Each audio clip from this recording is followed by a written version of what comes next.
மருத்துவர்களின் அலட்சியத்தால் 2 குழந்தைகளுக்கு தாய் இல்லாத நிலை ஏற்பட்டுள்ளதாக கூறி பச்சிளம் குழந்தையுடன் கலங்கி நிற்கிறார்கள் உறவினர்கள். மகப்பேறுக்காக தேனி அரசு மருத்துவமனைக்கு சென்ற கர்ப்பிணிக்கு என்ன நேர்ந்தது? இந்த கேள்விக்கான பதிலுக்காகத்தான் குடும்பத்தினர் காத்திருக்கின்றனர்.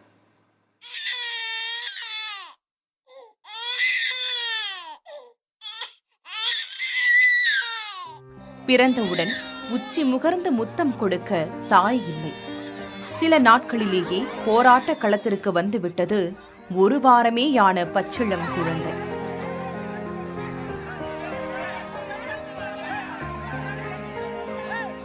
தேனி மாவட்டம் ஆண்டிப்பட்டி அருகே உள்ள நடுக்கோட்டையைச் சேர்ந்த ஜெயப்பிரியாவுக்கு கடந்த 21ஆம் தேதி பெரியகுளம் அரசு மருத்துவமனையில் அறுவை சிகிச்சை மூலம் ஆண் குழந்தை பிறந்துள்ளது.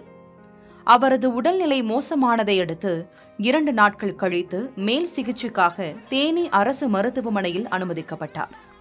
அங்கு 4 நாட்கள் அவசர சிகிச்சை பிரிவில் இருந்த ஜெயப்பிரியா சிகிச்சை பலனின்றி உயிரிழந்ததாக கூறப்படுகிறது.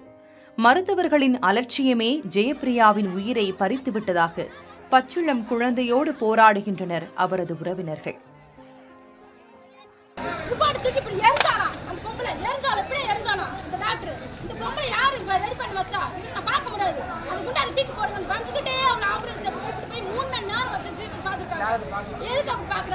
காலையில வலிக்கிறாக்கா எனக்கு முடியலக்கான்னு சொன்னா ஆமிக்கு விட்டு கூட ரத்தம் யூரின் போகவே இல்லை.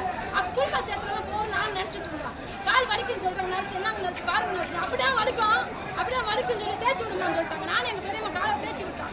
இங்க நான் நினைச்சுக்கிட்டு அங்க போனா அவங்க எப்படிங்க நாங்க நடவடிக்கை நாங்க எடுக்கணும், இங்க ரிப்போர்ட் கொடுக்க சொல்லுங்க, என்னதான் ப்ராப்ளம் அவங்க செஞ்சாங்க நாங்க ரிப்போர்ட் கொடுக்க சொல்லுங்க. அறுவை சிகிச்சை செய்த இடத்தில் தையல் பிரிந்து ரத்தம் வெளியேறியதாகவும் உரிய சிகிச்சை அளிக்கவில்லை என்றும் கூறுகிறார் ஜெயப்பிரியாவின் கணவர். கேட்டா அவங்க ஃபீல்டிங் ஓவரை பற்றி எனக்கு மாற்றிட்டாங்க. நான் உள்ள ஏதோ ஃபால்ட் ஆகிருக்கேன் சொல்ல மாட்டாங்க. ரிப்போர்ட் எதுவுமே தரல, அவங்க ரிப்போர்ட் எதுவும் தர மாட்டாங்க. இப்போ நானே அனாதை இருக்கேன். கருத்தரித்தது முதல் முறையாக சிகிச்சை எடுத்து வந்த பெண் திடீரென உயிரிழக்க என்ன காரணம் என்பதே உறவினர்களின் கேள்வி.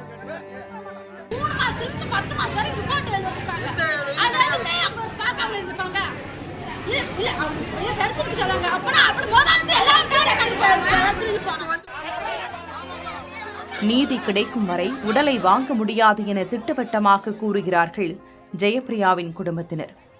புதிய தலைமுறைக்காக செய்தியாளர் மலைச்சாமி.